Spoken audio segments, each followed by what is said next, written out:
So a Nintendo Direct happened today, and there was a lot of Mario game remakes.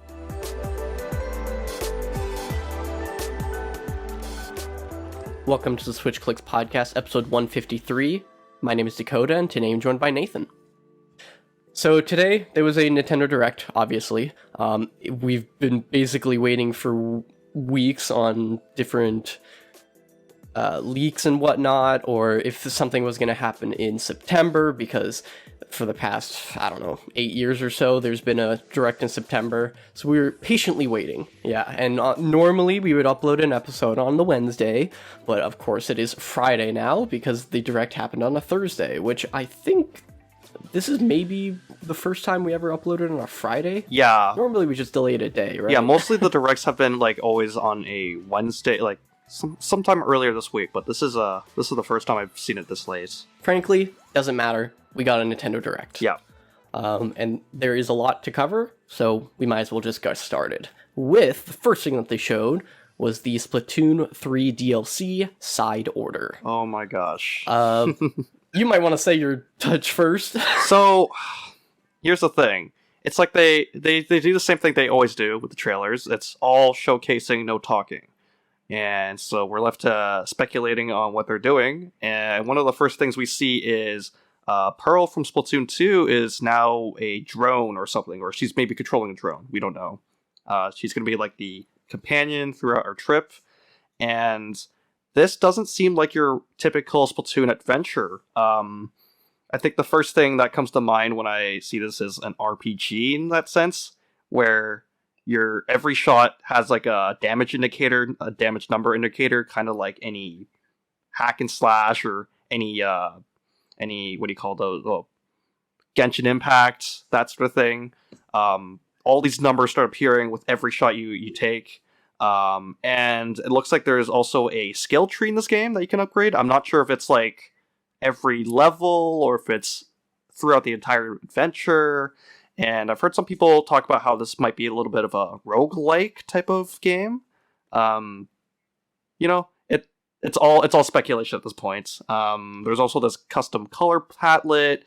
We get a glimpse of this character from Splatoon 2 called Deadfish, which is a play on Deadmau5.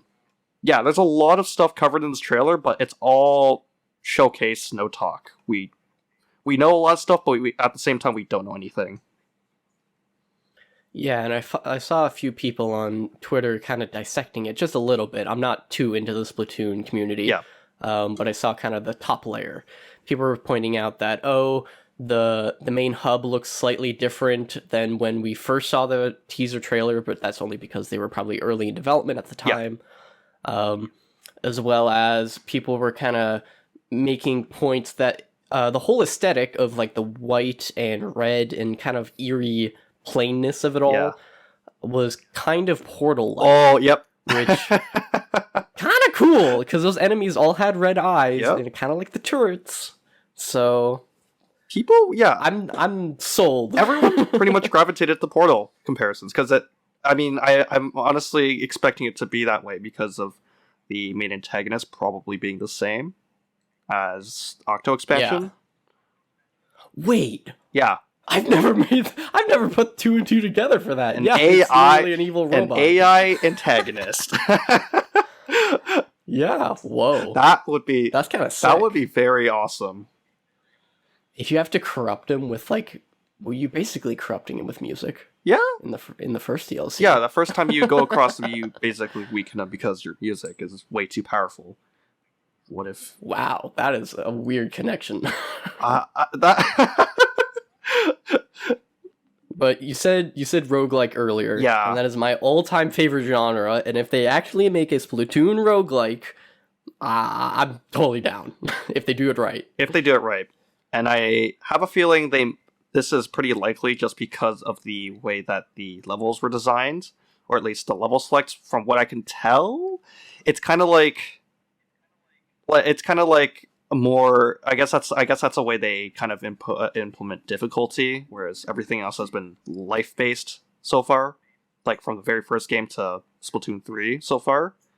Maybe they're doing it like an actual roguelike where you actually lose all this progression that you've gone through. Maybe they have roguelike elements. Once again, we don't know. Yeah, luckily I like the aesthetic that they're going for. It's very similar to Octo Expansion, Yeah. but like, weirdly plain, and I'm assuming there's has to be a reason for that. My current theory is this is an origin-ish Yeah. for that area. Yeah. So Splatsville? Whatever the Inkopolis town is called. Inkopolis Square. Inkopolis. Yeah, this could be like an origin, how Pearl kind of saved Marina, but then didn't the Deadfish thing mention Marina? Deadfish did mention Marina, because they were friends. Okay, so my theory is gone. It's okay. I guess a lot of people have been theorizing. I think Nintendo. I'm not even sure if this was even true or not, but Side Order was supposedly a what if scenario of Octo Expansion if the player loses, because we actually do get to see a fully rendered cutscene of a game over. It's not just a game over sign. That's true. You get a fully rendered cutscene of game over and some dialogue. Oh no, splitting timelines already? Now, I don't believe this is completely splitting timelines. I do believe this could involve, I don't think it's even a split timeline at all. It's probably like a virtual world type of what-if scenario. I know this was something that they did in Marvel. I don't know if it counts as MCU or not, but Agents of S.H.I.E.L.D. had this virtual world that the characters were pushed into, and the virtual world was basically a what-if scenario where Hydra kind of won and dominated the world. And I think that might be the similar situation here, where they're playing a simulation of if Commander Tartar won that battle at the end of Octo Expansion. Yeah, that could be interesting. As long as they give more plot. Oh. And it's all real, and they don't just get to the end of the game and says, "Gotcha, it was a dream." I think they're gonna go way more than the dream, because I mean nobody wants a typical fake dream isekai type of story. Yeah. The other thing I'm waiting for is the music. So far, it's just been like not much, but that Octo Expansion first song just slaps so hard. And I'm just waiting for something to slap even harder. Well, if it makes you feel better, if you go back to the trailer, at the very end, there's a bit of music, eerie sounding music, but you know what? It sounds strangely lyrical. I feel like that's going to be what the crazy off-the-hook song is going to be, featuring Deadfish. That'd be sick. Yeah, that's my prediction. I'm calling it right now, and I hope that's the case, because that would sound really good. The next thing they announced was Mario versus Donkey Kong. This was leaked, and it wasn't rumored. Yeah, it was leaked, unfortunately, kind of. Yeah. But I think it was still quite a surprise, considering it's actually a remake of the Game Boy Advance game. Yeah. It seems like Nintendo is going back and remaking games of series that they've kind of lost the touch of. Yeah, they just because Mario vs. Donkey Kong that's a dead franchise. Yeah, every game they try to make from that is not good. That was like a colossal failure on the 3DS and Wii U that they tried to do. Yeah, and that exact point is further pointed out on their last announcement, but we'll get to that. Yeah. I got nothing to say. I don't know what the leak price was, or if they had prices. I think if it's like $50, it might be a little much. I'll wait for it to go on sale. You know, I'm actually gonna search it up right now. Mario versus Donkey Kong. I believe someone said it was $50. I'm not sure if Nintendo has it on their website yet. They probably do. Pre-orders may have gone up. Yeah, it seemed like pre-orders were going up pretty often. Pre-orders. Game info. No, I don't see Nintendo website. If it's like more than $50 US, then I'm just gonna probably pass and maybe wait for it to go on sale. I think they have it. It is. Am I on a Canadian website? Oh, I'm on the Canadian website. Give me 1 second. It's 65 Canadian. If you can approximate that. That's kind of rough. It's $50 American. So that's pretty much. Yeah. You're right. That's like right on the line of like maybe. Yeah, especially for a remake of this scale, like this would be, especially for a strategy game. Like I'm not sure if people would be willing to cash in $50 for something like this. Like I can understand maybe like a remake for like a different type of Game Boy game, something more action oriented. But this Mario Pinball, Mario Pin. Yeah, exactly. I would not pay for that either, considering they could just literally you could literally play any pinball game and get a similar experience. Yeah. Like I have Mario Pinball. Sure, like, you get to go travel around the world, but that's really all it is. It's just pinball. Mm-hmm. Now, I was a big fan of the Mario vs. Donkey Kong on DS. I really liked that game when I was little. I heard good things about that game, but I haven't played it. I think that was the last good one. Last good one. If I remember correctly. And then it went downhill. Which, that was like 15 years ago. Yeah, just at least over a decade. That's insane. Yeah, it's been a while. It has been a while for that. Speaking of been a while, which doesn't really work because we only saw it a few months ago, but Super Mario RPG... Yeah! Okay. I mean, they literally just showed the same things and just showed just a couple extra things, but hey, it's a really good looking remake. Yeah. I don't have much experience with the original game, but that meter that they showed off, that's not in the original, right? I couldn't tell you, to be honest, because this is one of the few games I've never played. Okay, because that seems like to make those animations on an SNES doesn't seem very feasible to me. Yeah. Especially to have that many combinations, so I have a feeling that's a new thing. It's probably a new thing. They probably have some new UI stuff. Yeah, which probably negates some of the grind that I've heard the game has. Yeah, I've heard some notoriously bad things about how the game is super grindy. I hope they got the scaling better on this version. Yeah. I still am not used to like squished Mario or squished art style, but I think I'll probably pick it up once it comes out. Yeah, squished Mario was a kind of an interesting thing, especially when I don't want to say the same thing about Mario vs. Donkey Kong, but I know there's a couple of games there that had the mini art style, and that was a fairly interesting design choice. And that comes out in November. Yeah. Well, I'm gonna still be playing Wonder and Spider-Man. Yeah, so there's two games we're more interested in. Super Mario RPG, I'm definitely excited for. I'm just not sure when I'll play it, because there's another game that we'll mention later that I'll talk about. Yeah, so there's a couple games that were announced in between what we mentioned. Prince of Persia, we all know that was... People were really vocal about it on Twitter, defending the game, like, oh, you shouldn't hate this game that much. And then they had this racing game called Horizon Chase 2. I have no clue where or what. Bro, that's a mobile game. That's the mobile game. There's it's gotta be. Super Crazy Rhythm Castle. I guess I've seen more interesting rhythm games, to be honest with you. Spy Anya. I don't know. Anime game. After Super Mario RPG, there was a DS game that was finally localized to the West called Another Code. These two games they're like a third-person adventure game, I think. Kind of like along the lines of a mystery genre, I suppose. Yeah, I think so. Yeah. One was released on the DS, and another was released on the Wii, but only in Japan. Yeah.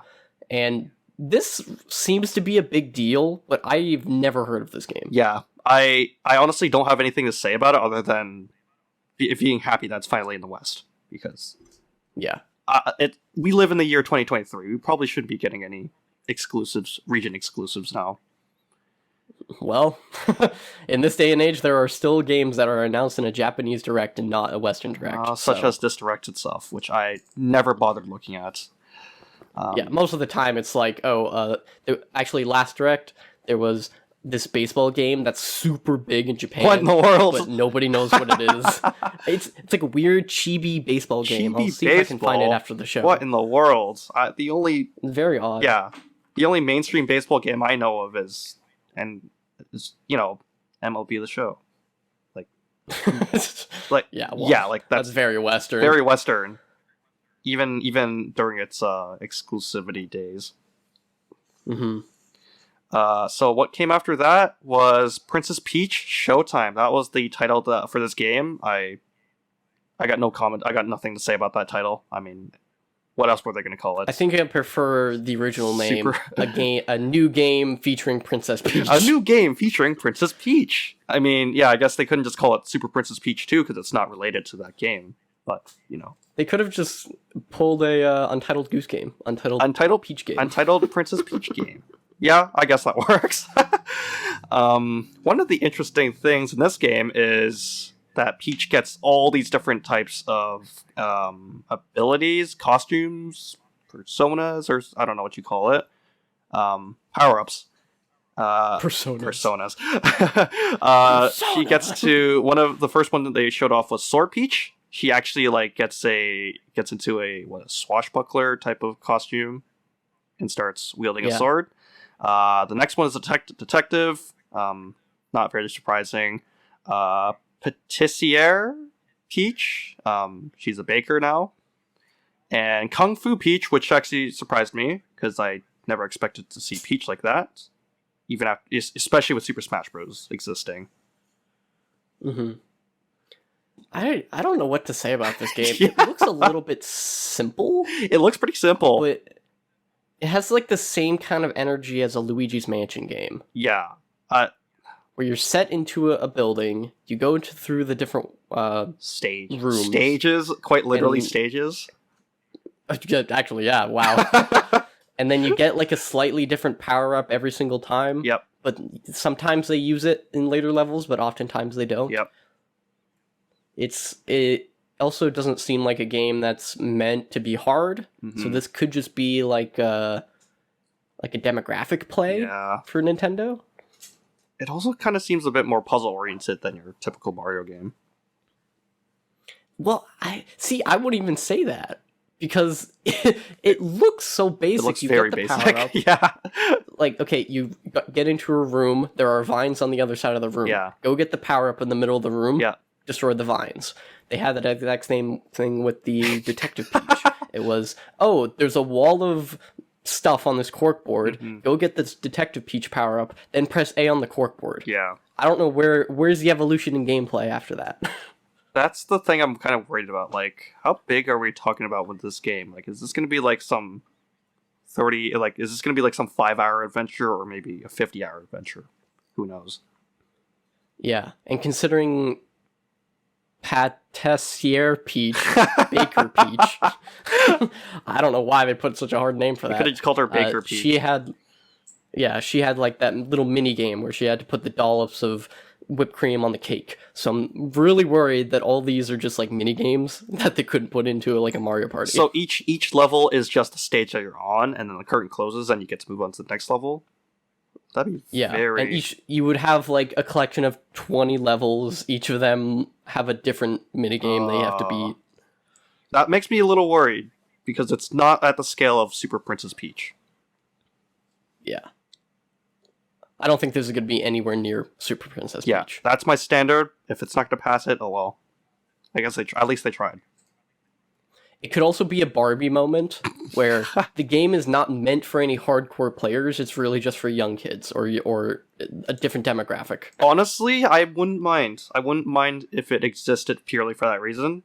There's a game for everyone. And if Super Mario Bros. Wonder isn't able to do that, then this game surely can. Mm-hmm. Well, the games after that were Saga, Emerald Beyond, just another JRPG. Just another Saga game, and then Tomb Raider 1 to 3 remastered, featuring Lara Croft. Featuring Lara Croft. You have to put her name in the title. So I guess this was kind of in line with the whole like there's been all these Tomb Raider collaborations I've been seeing popping up lately. I'm not sure what's going on. I don't think there's a anniversary. There's no anniversary. There's no special event. I just see Lara Croft in Call of Duty, and then I see her here now. What are they doing? Oh yeah. What's up? What's up with Tomb Raider? Like, are they ramping up for something really big and special? Well, I guess Prime Video has the show, if you want to count that. Sure. I mean, I'm not really too big on Tomb Raider. I just know they're pretty decent games. At least the first the first few. Yeah, it looks like the original came out in 1996. Only So we are still yeah 3 years away from any celebrations. yeah. I don't know. I think it's kind of cool. The remastered part looks actually pretty good. Yeah. It looks Switch level. Switch level. It's manageable. Yeah. It's manageable. Oh wait, come to think of it, is this the first time this is on a Nintendo console? I believe this is the first Tomb Raider on a Nintendo console. Yeah, because everything has been PlayStation centric, really. Which is interesting. I'm not sure who owns the IP to Tomb Raider, but I'm pretty sure every Square game Enix? so far... Oh yeah, they probably own I think that. Square Enix does it, or at least they have it for the modern games. I'm not sure about the older games. Yeah, obviously you can tell we know nothing about Tomb Raider, Yeah. so... I just know the game. There's a couple good games, and then after 3, I think everything just went downhill from that point. Mm-hmm. Yeah, they've never been on Nintendo. This is like the first time. Yeah. That's good on them. Good on them. Thank you, whoever it is. Aspire, Square Enix. I don't know who owns it, but thank you. Speaking of a game that looks under Switch level, Detective Pikachu Returns. Oh no! It's such a Pokemon Company game. It looks like garbage. I'm not gonna sugarcoat it at all. It looks like crap. You know what hurts even more? It's the fact that we've gotten so many good-looking spin-offs before this, and then we get this garbage-looking subpar. Even for 3D, like it looks like a 3DS game. This is no business doing. This has no business here on the Switch. Yeah, the only excuse I can see is that they were gonna put it on the 3DS, but they ended up not doing that and just basically updating the models, but only upscaling. And not updating. You know what? You might actually be right. To be honest with you, like I think they wanted to. If you look at the trailer, there are no shadows. There's no shadows. There's no lighting system in this game. It's literally just a 3DS game. And what's the gameplay? What do you do in this game? I don't know. What did you do in the first Detective Pikachu game? I have no idea. I could see more things because it was a touchscreen. Yeah. You could maybe do like a Professor Layton thing. But if they're making a sequel for the Switch, what do you do in this game? I mean, it might... Do you walk around and talk to people and they don't have voice acting? Bro. Yeah, this game needs... Well, I don't know. There's so many bad things that this game could be, and it's already showing. Like it's. I could go on a whole rant on why this is just horrible, and I can't wait to see if this game sells or not. I think it's gonna be like a D tier game on our Play It By Tier reviews. Probably. Oh boy, I'm so scared about this. I'm so scared. If I even buy it, I think it's like full price. Oh, so this is why I don't play Pokemon anymore. It's too expensive. Let's see. Detective Pikachu Returns on Nintendo Switch is $64.99 Canadian. So it's $50. It's $50 Canadian. American then. It's also eligible for a voucher, I think. Oh yeah, it is. I'm not spending my precious voucher on this game. This is depressing. This is really low for even especially for a spin-off standard. Like I cannot stand them not putting any effort into this. And they're not even putting out I don't even think they're reprinting the amiibo. I doubt it. Yeah. I'm so glad I bought that when I could. Yeah. Good on you. Good on you. That was a good time. This is... Luckily, I still have it in the box. Yeah. So. They're like really half-assing it here. This does not look like they really cared. which is fine. More money will go to the DLC that I forgot came out this week. More money will go to the movie that will inevitably come out. Oh yeah, they said they're working on the sequel. Yeah, I'd rather watch the movie at this point because it's just way better. It's crazy because now we're not going to see that movie for like another 4 or 5 years. Yeah. There's no way. Yeah, That writer's strike is like that is, and it's Warner Brothers, so that's gonna hurt them. Good the luck most. getting it. Yeah, that's gonna hurt them a lot. Oh well, it's fine. I mean, like, what's that gonna change really besides character age? Yeah. Next thing was Trombone Champ. I heard this was kind of cool. I heard this was like going around the internet a bit, unless I'm wrong. Yeah, when it originally came out on Steam, it kind of went viral on the internet, just because of how dumb it was. Yep. And it was kind of funny. I liked it.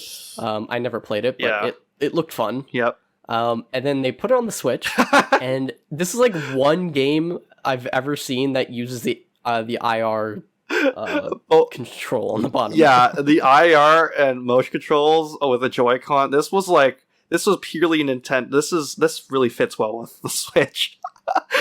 Yeah, it's complete genius because the whole point on Steam, you use your mouse. Yeah. You move your mouse up and down according to where you want it. But with the controller now, you stick your hand in front of the Joy-Con. Yeah.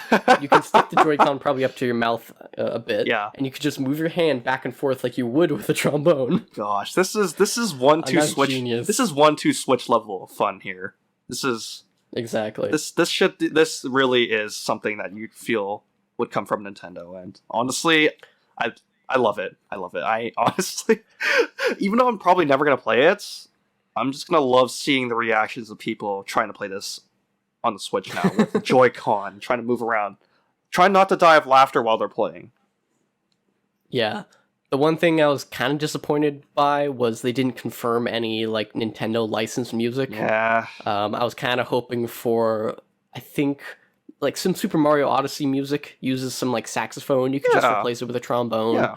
You could do the Tears of the Kingdom sax with the trombone. Gosh, oh no. But luckily, the Steam community, if you buy it on Steam, they have mods, so you can just upload your own songs. Of course, yeah. So That's inevitable. potentially a Zelda fan out there uploaded that. I might have to look into that. That's probably don't give them any ideas now. I would buy the game if they had Nintendo music. I would too. That with that one Sushi rhythm game. Sushi Strikers. No, the other game with the Necrodancer with the drums. Oh, I don't remember that one. It's a popular arcade game in Japan. I see. Released it on the Switch. I forget what it's called. Yeah. Oh well, we'll see how it goes. But you know, that's a really good third-party game there that they added. Gotta say, it's a perfect fit. Now, the next few games were not really that interesting. Got Battle Crush. I mean, I'm not... I don't even remember what Battle Crush was. I think Battle Crush was like I don't know. I'm not even gonna... I'm sorry for anyone who's actually excited for this game. I honestly... You can bet money that this is a JRPG. Let me check. It probably is. Doesn't even show up on the website. I genuinely apologize to anyone excited for this. This was the mobile MOBA game. Okay. I guess is it safe? Is it safe to move on? It's safe to move on. It's safe to move on. It didn't look good at all. War Tales actually did kind of look a bit interesting. I think this was Square Enix saying they wanted to revive the tactical RPG genre. That was another game. But that was Unicorn. Oh, that's Unicorn. What's War Tales? War Tales is... it looks like basically Civ, Civilization. But like on a smaller scale, where you actually move your troops. It's like Civ X Fire Emblem. Oh, so Civ X, what do you call it? Advance Wars type of thing? Yeah, okay. Exactly. I mean, yeah, which looks cool. Looks not cool. my type of game, but... Yeah. Oh, but then the one that came after the announcement that came after this was called Contra Operation Galuga. I don't know how to pronounce it. Galuga. Galuga. So You know, there was a couple episodes ago. I actually don't remember how far back it was. This was a couple months back. Tyler and I were discussing potential 2D revivals, and one of the last games I mentioned was Contra. What do you know? There was a Contra 2D revival. I don't know if it was to be expected, especially coming from Konami being being like really unpredictable. But you know what? I'll take it. I'll also take the bragging rights for predicting this. I'm not crazy in saying this, that they've re-released Contra a lot, right? Like, that shows up as an extra thing in Nintendo Directs pretty commonly. Yeah, pretty commonly. You could also find it in like all the Konami collections and whatnot, you know. And everyone knows this game because of the infamous code. Yeah.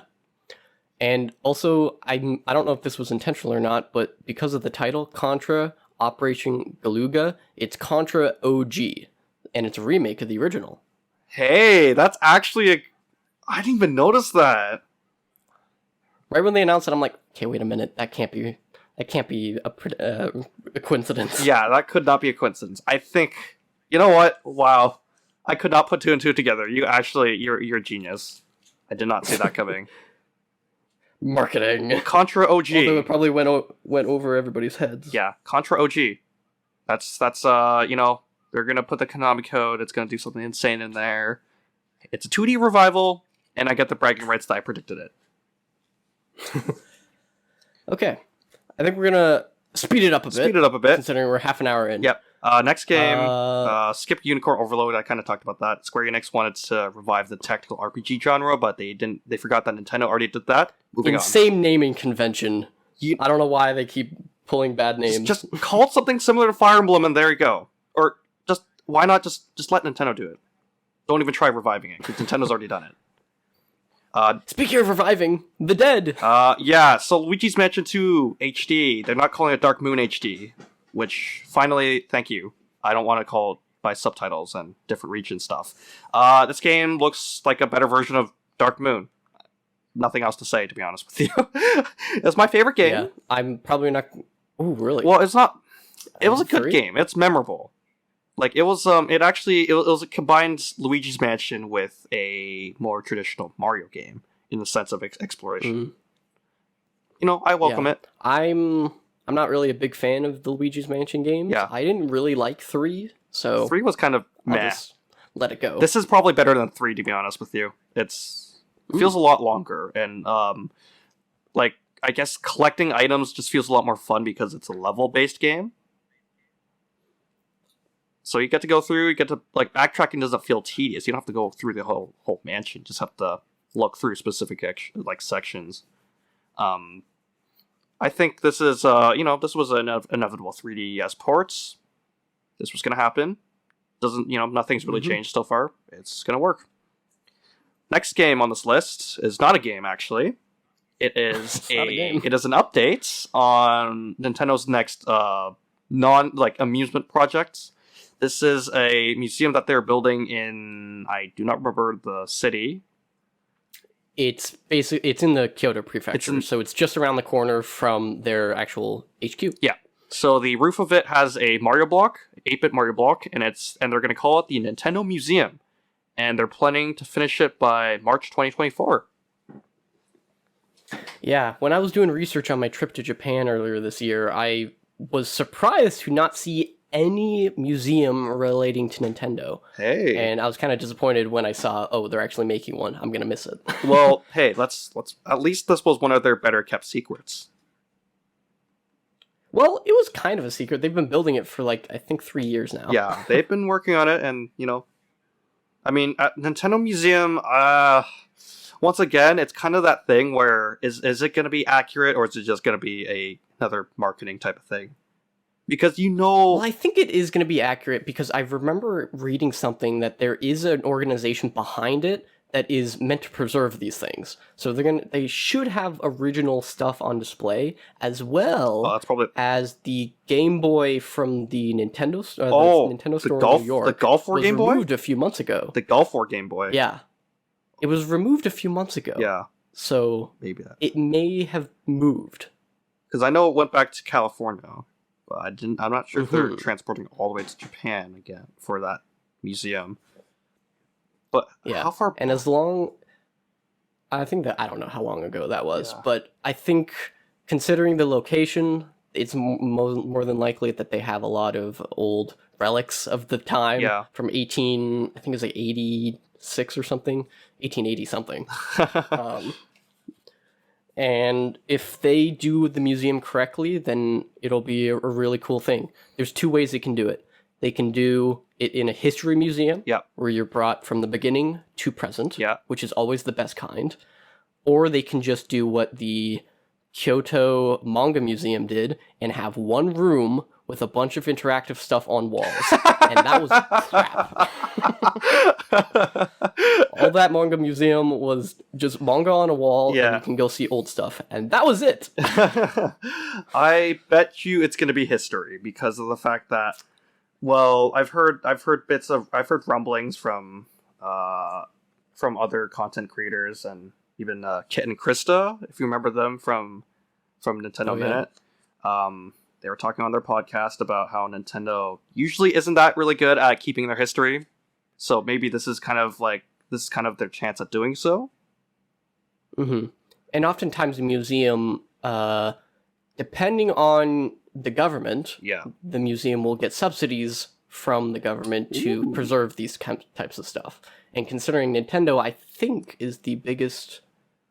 it's like one of the biggest companies in Japan. Yep. So I would think they would get some kind of subsidies. I'm not sure about Japanese law or whatnot, but also these museums are built to preserve these things. Yeah. So an old thing will come in, then they'll fix it up and show it on display. So Yep.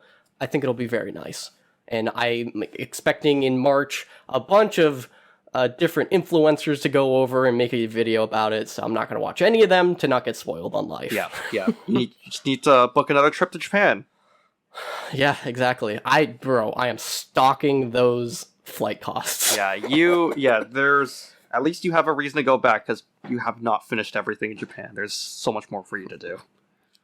Listen, I did like 1% of Japan. 1% of Japan. There you go. So- your meter is nowhere near full. Yeah. Speaking of 1%. Speaking of saving up your money and not going broke. Well, this is the opposite of that. You're gonna go broke from this. 5 amiibo, we got information about 5 amiibo. So we got They were fully confirmed in detail. fully confirmed and detailed. The full models were showcased, and they were also their rough release. Well, one of them had a rough release date, but 2 of them actually had full release dates. Zelda and Ganondorf, November 3rd. Goodbye, wallet. Well, luckily they're like $26 each, so that's $50. That's not bad. That's not bad. Next up is Noah and Mio in a set, I believe. Coming Yes, in a 2-pack. January 19th. Good luck. That's going to sell out really fast. Yeah, the search for Pyra and Mithra online, Yeah. that was a bloodbath. They did not make any of those. You can bet. I don't... You can bet the They same didn't here. have any compatibility with Xenoblade 2. I don't think they did. Definitely not Xenoblade 2, but for Xenoblade 3 for sure. Oh, okay. Well, yeah, it was a bloodbath to find those. Yep. So I have to assume it's going to be more of a bloodbath because the Smash Brothers money isn't behind this one. Yeah, this is a legit full on Xenoblade type of thing. Our local GameStop is not taking pre-orders for Amiibo anymore. So I either have to find it online or take my lunch break early to get to the mall. Oh my gosh. Yeah, that's just... And when I got my Pyra and Mithra, they only had 3 available. Holy. One was on hold, and one was on hold because a guy just called in while I was there. Dang, that was... So I was so lucky. You were so lucky. Man, this is going to be crazy. This is going to be crazy. I wish you good luck, though. This is The other last one. Oh. The other last one is Sora. So that means everybody is here. Everybody is here. After I buy Sora, I will have every single Smash Brothers amiibo other than the alternate color for Rob. The Famicom Rob? Yeah. Yeah, I guess you have to go to Japan and hopefully find that. That's not well. That's the thing. They re-release it in the U.S. Yeah. And when they did that, I'm like, I don't need that. I'm not collecting them all. Yeah. Now I am, and now it's hard to find. You know what? It's probably better to get the Japan one just for consistency, because Famicom Japan only, Yeah, exactly. and plus have the Japan box art looks way better. To be honest with you, I cannot say this enough, but having any kind of box art with the Japanese text on there just looks way more beautiful. Mm-hmm. And if I were to get a European one, that's the worst one. That's the worst one. Avoid those at all costs. Yeah. Sora, I was a bit surprised though. They were kind of very quiet on that. I'm not sure if it was some closed doors negotiations between like Nintendo, Disney, Square Enix or something, or if they were just intentionally waiting for costs. Mm-hmm. I didn't check if the Keyblade had the Mickey keychain on it. Oh, check you want that. to actually look at it right now? Yeah, that. If it has Mickey, then that was definitely. I think it does. Oh my gosh! So they made a deal. I think we talked about the Sora amiibo earlier in the year, and we thought, they could just remove that and they'll be fine. Yeah, because it hasn't. Disney's usually really, really, really picky on their merchandise. They really want to get that money. Yeah, and I'm curious to see what how much copyright's on the back of this. Yeah, that's gonna slap a lot more. Like the Activision Nintendo type deal was easy. Capcom Nintendo was easy. Disney and Nintendo, that sounds like a pipe dream. But they did it. They somehow did it. I mean, they worked together with the Tsum Tsum things. That too, and also the Dreamlight Valley game. So I guess they're kind of, on good terms now. That thing prints money. Dreamlight Valley, oh my goodness. Yeah, that was enough money that they showcased at Nintendo Live. So yeah, it was crazy. I guess that's the state of Nintendo Disney, but a Sora amiibo. I'm glad that they finally showcased that, and that finally that also means that Super Smash Bros. Ultimate finally gets to die.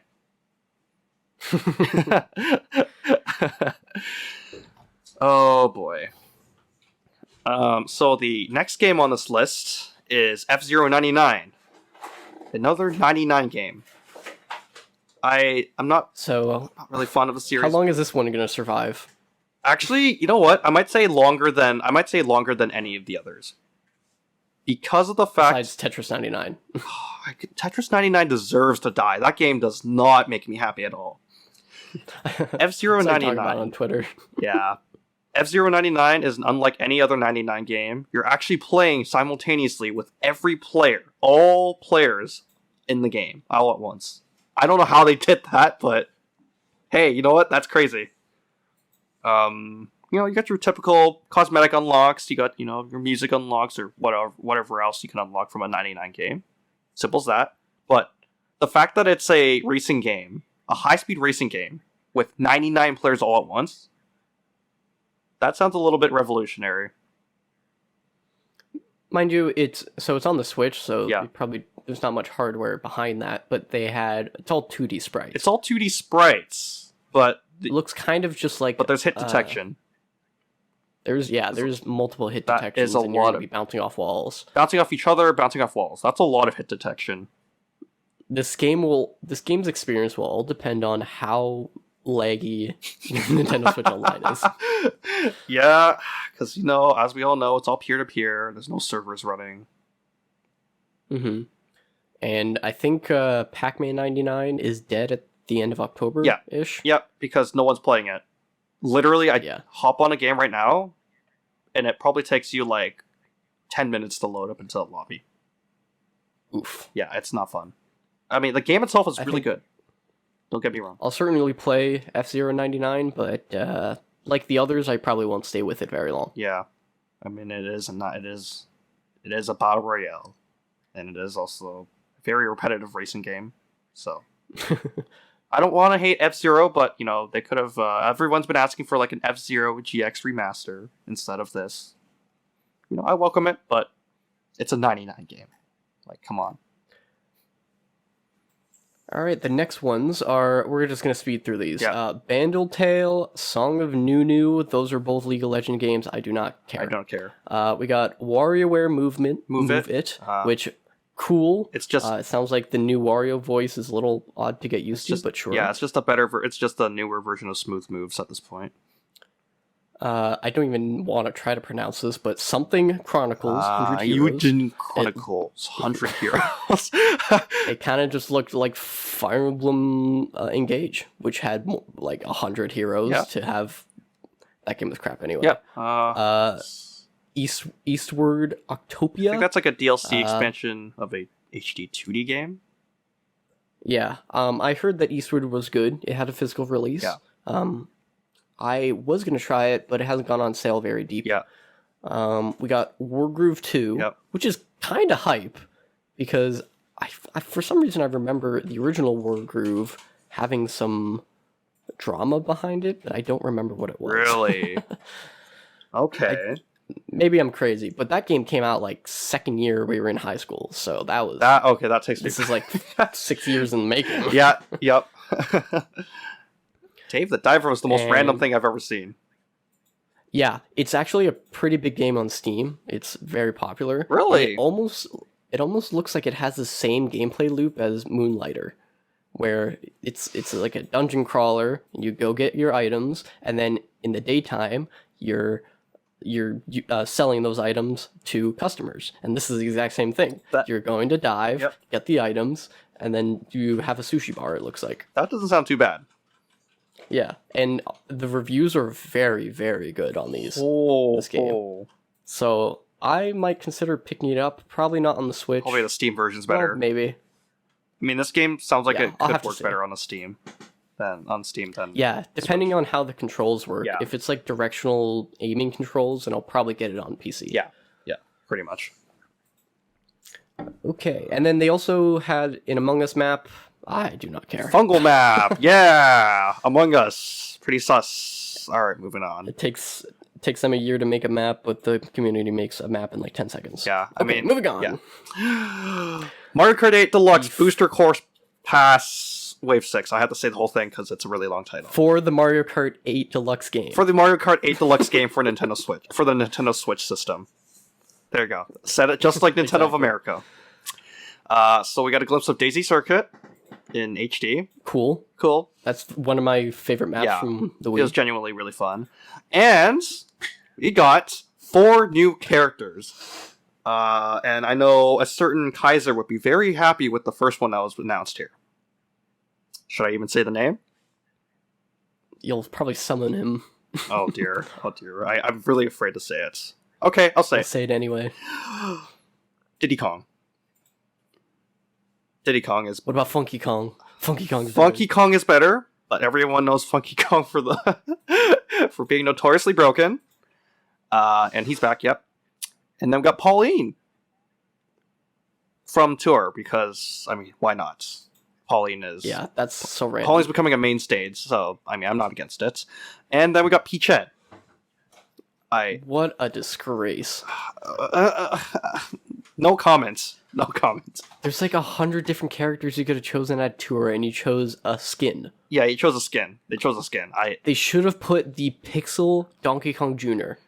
You know what would have been... That would have been so cool. You know what would have been a really interesting final edition? Gold Mario. Okay, so you can screw off with that. I would have loved for them to have Pac-Man, actually. Because there was the one Namco Mario Kart GP. I think that was there was that arcade game there. And this would have been a nice homage to that game. Maybe takes a little bit. I think they're kind of they're on the tail end. Yeah. They need to get another character. But there's only 2 more slots left, so I don't know what the player select screen looks like now. Pauline is a skin of Peach. Peachette is a skin of either Peach or Toad. Oh yeah, wait. Or no, Funky Kong is a skin of... I don't know. I don't know how they're going to fit those 2 in. Pauline, I think, is her own character. Pauline's her own character. Diddy Kong is his own character. You can attach Funky Kong to Donkey Kong. Yeah. And Peachette to one of the Peaches or one of the Toads. Yeah. Okay, I guess that works. They're already having a huge roster in that game, so... Unless they just make all the icons smaller and make it an even number. That would be disastrous. Which is equally as weird. Yeah, especially when you look at the whole evolution of the Mario Kart 8 roster. That is crazy. But, you know, that was inevitable. We all knew that was going to happen. What we didn't know what was going to happen was this final game on the Direct. And especially because of the fact that Super Mario RPG Remake was coming out, nobody knew Nintendo was going to do this because Nintendo's usually really conservative and waits a whole entire year. But they did it. Paper Mario, the Thousand Year Door. Remaster? Remake? I don't know. Either way, they're bringing it back. With enhanced graphics, but the same gameplay. And apparently, it from what it looks like, they're not changing the story. They're not changing the characters. No censorship. It's the same game. Yeah. Everybody was looking for the noose in the middle of the town square. Everyone's going to look for the noose. Everyone's going to look for the kiss. Everyone's going to look for, I don't know, all the graffiti. It's all there. It's the same game. I think some people have also pointed out there's additional original characters in the areas. Oh. Yeah. That are not in the original, which is kind of cool. And that's the thing, like, I think this game, I know GameCube remasters were really inevitable, but this felt super duper early for something like this. I mean, kinda. This is the one game that people have been dying for. Yeah. Yeah. Like, this is the one game people talk about. I remember pre-Switch. Yeah. This was the one game people wanted. Yep. I've never played the original. I probably will play this remake. 100% recommend it to you. Even though this was the one game I mentioned I would not be able to go back to, even though I really like it. I 100% recommend this to you. I'm honestly excited that they confirmed a remake of this because it gives us more of a chance to cry for a Super Paper Mario remake. Yeah, honestly, I would love for it. I would love for that to happen as well. But, you know, like, okay, the fact that this exists, and the fact that Intelligent Systems was willing to remake this without altering anything, I think kind of is going to spark a massive debate against a lot of massive amounts of backlash and hate against Intelligent Systems now. All we need to do is vote with our wallets. Yeah. Make sure this game sells well, Yep. which it's a Mario RPG, so it probably won't do that well. Yeah. And then we can probably get a remake or a new game in the same style. Please outsell, what was it called? Origami King. Origami? Yeah. Please outsell the Origami King. Everyone buy this game, please. Because I do not want to be stuck, I don't want the series to be stuck in an identity crisis. Speaking on behalf of all Paper Mario fans, I don't want this game to be stuck in an identity crisis anymore. This game works, okay? Intelligent Systems needs to realize that they have an intelligent system working. That's in their damn name. This game works. What's funny is on Twitter, I saw people just being Twitter. This is just Twitter. This is Twitter being Twitter. And yeah, this is Twitter being Twitter. People were complaining that it looked too similar to the original, and it didn't need a remake. Are you kidding me? This looks like the modern games. How are they complaining? This is the one game they've been asking for the last decade. They didn't touch... Okay, this is... I don't know why, but like this is like the same level as people complaining about the Wind Waker with the South. Like, okay, I guess right. I guess you really don't like color, like having more color to your game. You want a little bit more bland. Sure, if that's what you prefer, you're missing out. I don't know. That's a Twitter thing. That's an X thing. Yeah, it's also crazy how good the game looks. Yeah, and it kind of just took a lot of the assets or kind of the same style from Origami King. Yeah, but it still looks very good. It looks really impressive. I was still under the impression that between Super Paper Mario and the future games, they look very different between each other. But if you look back, they're pretty similar. Yeah. So the main difference was like the older games looks more like cartoon paper cutouts, and the newer ones look a lot more like paper craft type of thing. That's true, yeah. So this is a pretty nice blend, actually. I'm really happy. This finally justifies what Paper Mario should look like in the future.